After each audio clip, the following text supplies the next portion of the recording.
మనం యాక్చువల్గా union ఏర్పడినాం. Union వచ్చి ఫ్యాన్సీ స్టోర్స్, ప్రైవేట్ షాప్స్, ఇట్లా ఆటోమొబైల్స్ అందరూ కలిపి ఏర్పడినాము. మనం ముఖ్యంగా ఏమంటే బయట నుంచి వచ్చే సేట్లు కొద్దిగా ఇబ్బంది ఫేస్ చేపిస్తున్నారు అని చెప్పేసి యూనియన్ ఏర్పడి ఎవరికైనా వాళ్ళు వచ్చి పెట్టుకునే వాళ్ళు కూడా వాళ్ళు మంచి వాళ్ళు అవునా కాదని చెప్పి డిసైడ్మెంట్ చేసి వాళ్ళకి చెప్తా ఉన్నాం. మనం పెట్టుకోండి అని చెప్తా ఉన్నాము. దాంట్లో మనం చెప్పిన కూడా కొంతమంది ఏమైపోయినారంటే కొన్ని రోజులు ఉండడం, 1 year 2 years ఉండడము, ఏదో అప్పులు చేసేయడము, లేకపోతే చాలా మంది మీద అప్పులు పెట్టేయడము, ఎస్కేప్ అయిపోవడం పెట్టడం జరిగింది. రీసెంట్గా కూడా ఒకటి జరిగింది. రీసెంట్గా 2 జరిగినాయి. 20-25 లక్షల రూపాయలు ఆటోమొబైల్స్ అతను ఈ చిన్న చిత్త దగ్గర తీసుకునేసి బోర్డు తిప్పేసినాడు, వెళ్ళిపోయినాడు. అదే ఇట్లా జనరల్ గా అదే జరుగుతుంది. వాడు మునగలు కానీ వాడు ముంచేసేది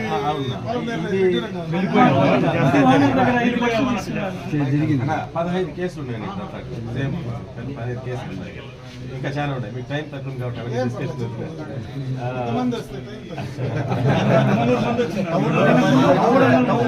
కేసులు పైన ఉన్నాయి. అంటే కొంతమంది చిన్న చిన్న చెప్పుకోలేరు, బయట రాలేరు. ఇట్లాంటివన్నీ ప్రాక్టికల్గా నాకు అర్థం కాని సమస్య ఏంటంటే జనరల్ గా వ్యాపారస్తుడు మునగాల, అప్పులు ఇయ్యాలా, డబ్బులు తిరిగి వసూలు చేసుకోలేక మునగాల.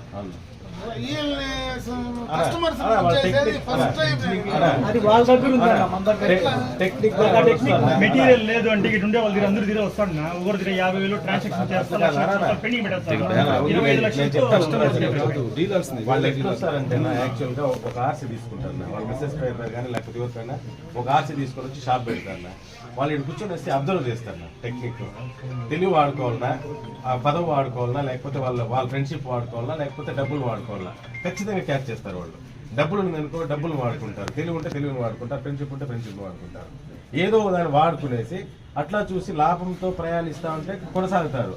లేదా అంటే ఇమ్మీడియట్ సాధ్యమైనంత వరకు ఒక 20 lakhs నుంచి 1 crore, 1.5 crore, 5 కోట్లు కూడా వెళ్ళిపోయినారు. పొలం నెలలో 5 crores ఒక ప్రైవేట్ షాప్ పెట్టి ఎత్తేసాను 4 ఏళ్ళప్పుడు.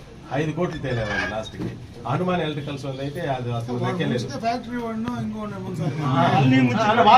వాళ్ళు కూడా అంటే 5 రూపాయలు ఇంట్రెస్ట్ తీసుకుంటాం, 5 రూపాయలు వడ్డీకి తీసుకుంటాం. మెల్లగా మాట్లాడేసి సైలెంట్ గా నైట్ వెళ్ళిపోతుంది. ఇప్పుడు మన అభినవ్ది 8 years నుంచి తేలలేదు. అతడు డూప్లికేట్ కమ్మి అమ్ముతా ఉన్నాడు అని చెప్పేసి ప్రాపగాండా అయిపోయి బిజినెస్ తగ్గే లోపల వీడు ఏం చేశాడంటే బాడీ కూడా నువ్వు నాకు 5 ఏళ్ళు చేయలేదు కదా, నువ్వు లాక్ చేసేసి నాకు ఇస్తే బాడీకి అంటే వాడు బీగ్ వేసినారు, వీళ్ళు బీగ్ వేసినారు. వాడు ఏమని చేసి కేసు పెట్టాడు అంటే లోపల ఉండే అతను అమ్మేశాడు అని కేసు పెట్టాడు బెంగళూరులో. మన మదర్పల్లి రోడ్ లో ప్లేస్ అభినవ్ది. ఈ రోజు అది ప్లేస్ ఓపెన్ అవ్వాలంటే 8 years నుంచి దగ్గర 1 కోటి రూపాయలు. అంటే వీళ్ళు వచ్చి చేసేది ఏమన్నా అంటే మనకు ప్రాబ్లమే సృష్టిస్తారు తప్ప సర్వీస్ చాలా తక్కువ. ఇప్పుడు ఇక్కడుండే సీట్లు కూడా ఏమైపోయిందంటే మాకు కొత్తగా వచ్చే వాళ్ళ ప్రాబ్లం ఉంది. ఎందుకు మన యూనియన్లో వాళ్ళు కూడా జాయిన్ అయినారు, వాళ్ళు కూడా వచ్చినారు. ఏమింటే కొత్తగా వచ్చే వాళ్ళంతా మమ్మల్ని తలకాయ నొప్పి పట్టి చేస్తూ ఉన్నారు, మేమేదో ఉండి ఊర్లో వ్యాపారం చేసుకుంటా ఉన్నాం. ఎందుకు వాళ్ళు కూడా జాయిన్ అయినారు. ఇప్పుడు రీసెంట్గా ఒక సమస్య ఏమిటంటే ఓనర్లు పట్టుకుంటారు. 5,000 రూపాయలు బాడుకుండేదాన్ని 25,000 చెప్తారు వాళ్ళు. ఫస్ట్ ఏ ఓనర్ అయినా ఆటోమేటిక్గా కమిట్మెంట్ అయిపోతారు. ఇప్పుడు రీసెంట్గా వచ్చిన సమస్య ఏమిటంటే మనకు నారా సిటీ కొడుకు రెడ్డి కోల్డ్ ఫారానికి 50,000 రూపాయలు బాడికి ఇస్తాను, నెక్స్ట్ పక్కన ఉన్న కోల్డ్ ఫారం వాడుకుంటాను, 1.5 lakh ఇస్తాను బాడికి అని చెప్పి ఆయన ఏదో మెయింటైన్ చేసినట్టున్నాడు. మేము ఫస్ట్ పోయేసి సేట్ వస్తున్నాం, అది యూనియన్ ఉంది, పెడితే వాళ్ళు ఇబ్బంది చేస్తున్నారు అని చెప్తే నేను సొంతంగా పెడతాను అని చెప్పినాను. మేము వదిలేసినాం. సొంతంగా పెడితే మన ఊళ్ళో ఎవరైనా పెట్టి బతుకోవాలంటే మనకి ఇబ్బంది లేదు కాబట్టి వదిలేసినాము.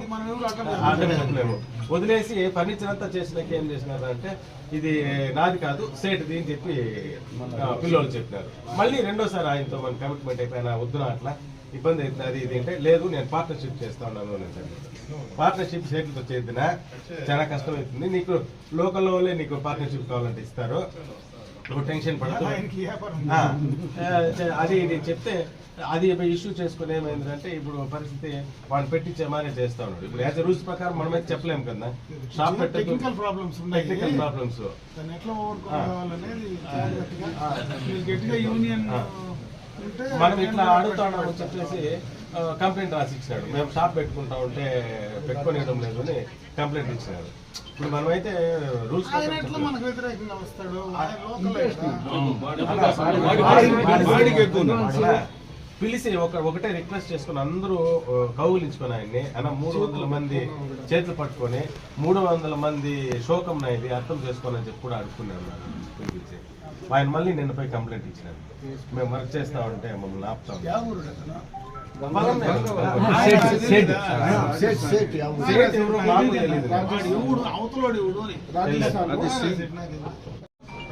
హెచ్పి గ్యాస్ ఆఫీస్ ఎదురుగానే వస్తుంది రూమ్. మన షాప్ సాయి గారు హెచ్పి గ్యాస్ పక్కన ఆయన ఎందుకు పార్ట్నర్ గా ఉంటాడు? ఆయన వ్యాపారం అన్న ఆ జాగాని ఎవరికో అమ్ముతామని చెప్పేసి వచ్చినాడు అన్న. ఎవరికో చెప్తే వాళ్ళు బ్రోకర్లు దాని గురించి ఎంక్వైరీ చేసి ఏదో విధంగా చేసి కొత్త ఏం పెడతాడు అతను? ప్లైవుడ్ హార్డ్వేర్ అని మనకేం ప్రాబ్లం? వచ్చేదాని వల్ల ప్రతి ఒక్కరు వచ్చేదాని వల్ల ఏదో ఒక సమస్య చేసే పోతున్నారు కదా. ఇక్కడ ఉండేవాళ్ళే చాలు, లేదంటే లోకల్ వాళ్ళు పెట్టుకోండి షాప్ అనేది మన అభిప్రాయం. డూప్లికేట్ పోతే కొనద్దా? తెలిసిన వాళ్ళు తక్కువ వచ్చిన పోతారు ఉంటారు కదా, అట్లా వాళ్ళు చేసి మనకు కూడా మన అట్లా రెగ్యులర్ జనరల్గా లోకలే మనకు ఫస్ట్. ఎందుకంటే స్థానికంగా ఉండేవాళ్ళు మనం ఇవ్వాలా.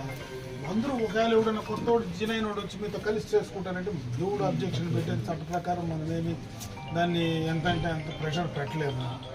మీరు డిసైడ్ చేయండి, మీరు చేస్తే నీకు అఫిషియల్ సైడ్ ఏమైనా సపోర్ట్ కావాలంటే నేను ఉండా చెప్తాను. ఇప్పుడు వాడికి ఇచ్చేవాడు మాకు ఇచ్చేవాడు సరుకు ఒకటేనా? మాకు ఇప్పుడు షీట్లు ఇవ్వండి అంటే మేము మీకు ఇవ్వము, ఇప్పుడు అతనితో కాంట్రాక్ట్ అయిపోయినాము అని చెప్పేసి ఇవ్వడంలే. కానీ ఆ ప్లైవుడ్ షీట్లు అనేది కానీ ఇప్పుడు వాడు ఏమంటున్నాడు, వాడు ఆ విధంగా చెప్పినాడు, నీకు పలం నెలలో 5 లక్షలు సేల్ వస్తుందా, ఆ 5 లక్షలు నేను ఇస్తాను అంటున్నాడు. పలం నెలలో ఎవరికి సప్లై చేయొద్దు అని ప్రామిస్ చేసినాడు. కానీ మాకు వాడి దగ్గర 20 ఏళ్ళు లావాదేవీ ఉండే దీంతో పక్కకు జరుగు అని చెప్పేసి చెప్పేసినాడు. ఇట్లంతా ప్రాపకండా చెప్పి చేస్తున్నాడు. మళ్ళీ అంతేకాకుండా మనకి డబ్బులు ఎవరికైనా కావాలని అనుకోండి, వాళ్ళు ఇవ్వడము, వాళ్ళని అణిచిపెట్టేయడం, ఇలా కూడా చెప్పేస్తున్నాడు. అంటే ఇప్పుడు ఒక ఐటెంలో మంచిది అయితే మనకు టెన్షన్ లేదు. మనకి ఇప్పుడు పల్మనేరికి ఒక మంచి జరుగుతుంది అంటే టెన్షనే లేదు. వీళ్ళు ఎట్లా వస్తారు అంటే ఏదో వస్తారు, వాళ్ళ లోపల పక్క ఉద్దేశం వేరే ఉంటుంది. ఏ విధంగా ఏమారుతారు వీళ్ళు అనేది ఉంటుంది. మనం ఇప్పటి వరకు కూడా 10-15 కేసులు చూసుకొని కూడా మళ్ళీ కొత్త వాళ్ళని ఆహ్వానిస్తూ ఉంటే ఉండే వాళ్ళు అందరూ సఫర్ అవుతా ఉన్నారు, అప్పుల్లోకి వెళ్ళిపోతున్నారు, ఇబ్బంది పడుతూ ఉన్నారు. అందువల్ల యూనియన్ ఏమంటే మనం ఇంకన్నా ఆపుదాము. ఇప్పటికే ఉండేవాళ్ళు ఎక్కువ మంది ఉన్నారు, చాలా మంది ఉన్నారు. వాళ్ళు కూడా ఏమంటారంటే హెవీ కాంపిటీషన్ అయిపోయింది. వీళ్ళు బయట ఊళ్ళు వస్తూ ఉంటారు, వీళ్ళ పాటు వ్యాపారం చేసుకుని వాళ్ళ ఊరికి వెళ్ళిపోతారు రిటర్న్. మనం ఈ ఊరు వదిలేసి మనం వేరే ఊరికి పోలేము. మన కష్టాలు చెప్పుకోవాలంటే కూడా మనకి బాధగా ఉంటుంది. కొంతమంది బాడీలు కట్టలేని పరిస్థితుల్లో ఇన్వాల్వ్ అయిపోయేసి పరిస్థితులు అయిపోతున్నాయి. ఈ బయట వాళ్ళ వల్ల భవిష్యత్తు అనేది లేకుండా అయిపోతుంది. వాళ్ళు భార్యాభర్తలతో ఎవరితోనూ రారన్న, ఒకరే సోలోగా వస్తారు, వ్యాపారం చేసుకుంటారు, వెళ్ళిపోతారన్న. ఇక్కడ మనకి భార్యాభర్తలంతా ఉమ్మడిగా ఉంటాం కాబట్టి మనకి ఖర్చులు ఎక్కువ ఉంటుంది. మనకి ఏం లేదు కాబట్టి తెల్లవారు 6 గంటల నుంచి రాత్రి 10 గంటల వరకు వ్యాపారం కొనసాగిస్తాడు. అంతేకాకుండా బజార్లో వచ్చిన ఒకప్పుడు ఒక రూమ్ కావాలంటే దొరికేది కాదన్న. ఇప్పుడు 3 ఏళ్లుగా 10 రూమ్లు 15 రూమ్లు ఉన్నాయన్న. ఒక పోస్ట్ ఆఫీస్ నుంచి రంగమహల్ వరకే 10-15 రూమ్లు ఖాళీగా ఉన్నాయి. 5,000 ఇస్తాడు, వాడు సెట్ దూరేసింటాడు, 10,000 చెప్తాడు, 15,000 చెప్పింటాడు. వీడు అంగడి వాడు ఇప్పుడు తగ్గడు, 15,000 కన్నా తక్కువ నేను ఈను అని చెప్పే విధంగా ఉంటాడు. కాబట్టి 15 రూమ్లు మూసుకునే ఉన్నారు. వాళ్ళేమో కొన్ని రోజులు ఉంటారు, మళ్ళీ వెళ్ళిపోతాడు, రిటర్న్ వెళ్ళిపోతాడు. జరిగితే ఇప్పుడు 5,000 10,000 అంటే లోకల్ ఇవ్వలేదు. అది కూడా కొంచెం మీరు ఏం చేయాలనుకుంటున్నారు? అతను పెట్టనీయకుండా చేయాలన్న. అంతే బయట పెడతాము, ఎదురు ఉంటే కూడా మనకు మనము అదే అతను కూడా లోకలోడే కదా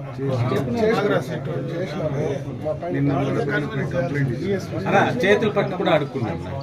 300 మంది అభిప్రాయపడతాను, అర్థం చేసుకున్నా బాడీకి నీకు ఏదో రూపంలో వస్తుంది, నీది మంచి ప్లేస్ లో ఉంది కాబట్టి నువ్వు అట్లీస్ట్ కార్ పార్కింగ్, ఆ షెడ్ కార్ పార్కింగ్ మారిస్తే కూడా నీకు బాడీకి వస్తుంది. ఎందుకు బయట వాళ్ళకి నువ్వు ఆస్కారం ఇస్తావు? అన్ని ఎగ్జాంపుల్స్ చెప్పినాను. అంటే మన కోల్ షెడ్ 400 అడుగులు ఉంది నాకు. ఎస్ఎల్బి కలర్ ఆ షెడ్ కన్వర్ట్ చేసి ఒక షెడ్ సార్, ఒక షెడ్ 3 షెడ్లు ఉన్నాయి. ఒక shed first shed SLB colour అనుకోండి.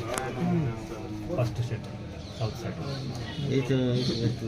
నార్త్ సైడ్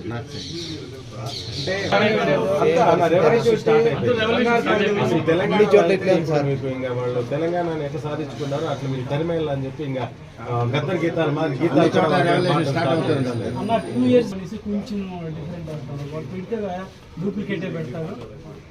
జనాలు నాకు సేమ్ టు సేమ్ ఉంటుంది సార్. చూసి 4 రోజుల్లోనే డూప్లికేట్ ఏమిందంటే కాబట్టి ఏం కస్టమర్ ఏమవుతాడు, డైవర్ట్ అవుతాడు. 10 రూపాయలు వచ్చింది, 5 రూపాయలు 5 రూపాయలు దానికి వస్తాడు కదా.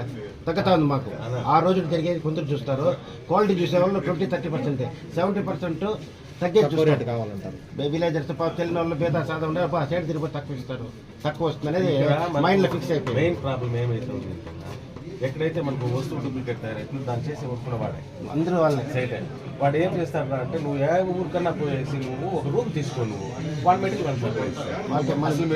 మన షాకింగ్ విషయం ఏమి అంటే పెయింట్ టీన్ 14,000 ఉంటుంది ఏషియన్ పెయింట్స్. ఎంటీ బకెట్ పంపించేస్తాను ఫస్ట్ వాడు 1000 రూపీస్తో పంపించేస్తాను. తర్వాత 2వ రోజు కానీ 3వ రోజు కానీ ఒక కవర్ ప్యాకింగ్లో చేసుకొని ఇంకొక ఆటో వస్తుంది. ఎవడన్నా చెకింగ్ చేస్తే కూడా ఇది సున్నము అని చెప్తాడు. ఈ కవర్ ప్యాకింగ్లో తెచ్చేసి ఈ షాప్లో ఇచ్చేస్తాడు.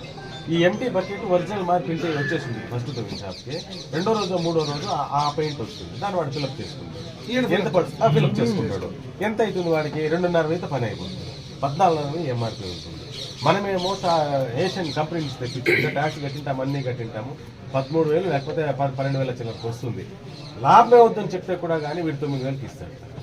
9,000 ఇచ్చినా కూడా అదే వాడికి ఏషియన్ పెయింట్ డబ్బాలు ఎక్కడ దొరుకుతాయి వాడికి? వస్తుంది టీమ్స్ వస్తాయి, ఎంపీ టీమ్స్. వాడు ఎవడైతే చేయగలుగుతాడో వాడు ప్లేస్ లో వాడే చేస్తాడు, వాడు ఇస్తాడు. ఈవెన్ వీళ్ళ షాపుల్లో కూడా కానీ మన ఊరు ఎవరిని పెట్టుకున్నారు, చిన్న చెత్తతో కూడా పెట్టుకోరు, వాళ్ళ ఊళ్ళోనే పెట్టుకుంటారు. అదేవిధంగా వాళ్ళ ఊరిన పిల్లలు రాను మా షాపులకి రారు. సరే నేనేం చేసేది, మాకు బతికలేదు, మేము వచ్చి బతుకుందాము అంటే వ్యవసాయం చేసేసి వస్తారా రారు, ఇంకేదైనా కష్టం ఉండే పనులు వస్తుందా రారు. డూప్లికేట్ లేని ప్లేస్కి ఏ పనికి రారు వాళ్ళు. దీంట్లో మనం డూప్లికేట్ చేయలేమంటే ఆ పనిలోకి రారు వాళ్ళు. చేయొచ్చు అనుకుంటే వస్తారు. వచ్చి ఏదో విధంగా మనల్ని ఇబ్బంది పెడతారు, లోకల్ ఇబ్బంది పెట్టించి వెళ్ళిపోతారు. కాబట్టి ఇప్పుడు ఉండేవాళ్ళు చాలా దగ్గర మనకు 40 ఫ్యామిలీస్ ఉన్నాయి చాలా ఇక్కడికి. కొత్త వాళ్ళు కూడా మనం పిలిపించుకొని ఉండే వ్యవస్థనంతా ఎందుకు దుర్వినియోగం చేసుకోవాలనేది ఒక గట్టి నిర్ణయం. వచ్చి బతకాలంటే 10 రూపాయలు సంపాదించుకోవాలని వస్తాడు, అంతేనా? ఇంత దూరం బెండ్లంపేటలో వదిలేసి ఎందుకు వస్తాడు? ఏదో నాకు ప్రశాంతంగా డబ్బులు సంపాదించుకోవాలని వస్తాడు. ఈడ లేదు, యూనియన్ ఉంది, వీళ్ళు ప్రాబ్లం పెడతారు, అందరూ చేరి ఇబ్బంది కలిగిస్తారు. వాడు ఎందుకు వస్తాడు? ఈడ భారతదేశం ఏ ఊళ్ళ కన్నా పోయి చేస్తాడు. వాడు కాశ్మీర్లో కూడా పోయి చేస్తాడు వ్యాపారం, పొలంనేరులో కాదు కదా. అందువల్ల నేనేం చెప్తానంటే మీరు ఉండేవాళ్ళు కరెక్ట్ గా ఒక సిస్టమేటిక్ గా టీమ్ గా ఉండండి. ఆటోమేటిక్ గా స్లోగా ఆ మెసేజ్ బయట పోతే కట్ అయింది. ఒకే రోజు కాదు ఇది, స్లోగా step by step mouth to mouth ప్రచారం అయిన తర్వాత పొలంనేరులో ఎట్లుంది బా, వాళ్ళకి పొలిటికల్ సపోర్ట్ ఉంది, ఇది ఉంది. కాకపోతే ఆడిపోతే అనవసరంగా ఎందుకు కాంప్లికేషన్ అనే మెసేజ్ బయట పంపించండి చాలు, ఆటోమేటిక్ గా కట్ అయిపోతుంది. కొట్టాల్సిన పనులు తిట్టాల్సిన పనులు. అర్థమవుతుందా? చెప్తాను, మీరు చెప్పండి మళ్ళా. ఇప్పుడు మనల్ని స్థానికులు కాదని ఆయన మాత్రం రేపు పొద్దున ఏడు మొగాలు చూసుకోవాల్సిన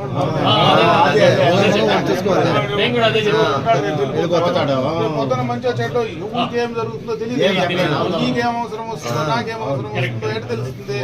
ఒకడు కూడా మనం బాగుండాలి, కానీ ఎవరి కోసం ఉంటే మీరు చేయండి. సరే సార్, నా సైడ్ నుంచి మీకేం ఇబ్బంది ఉండదు. ఎప్పుడు అవసరం వచ్చినా నేను మాట్లాడతాలే. నా అవసరం మీకు, నేను ఎప్పుడైనా మీకు ఇబ్బంది లేకుండా నేను చేస్తానని చెప్పినా కదా. మన యూనియన్ ఫస్ట్ సార్ కూడా హెల్ప్ చేసినారు, అట్లా మంచి చేసినారు. కమిషనర్ గా అమరేంద్ర నాయకత్వం, అమరేంద్ర నాయకత్వం, అమరేంద్ర నాయకత్వం.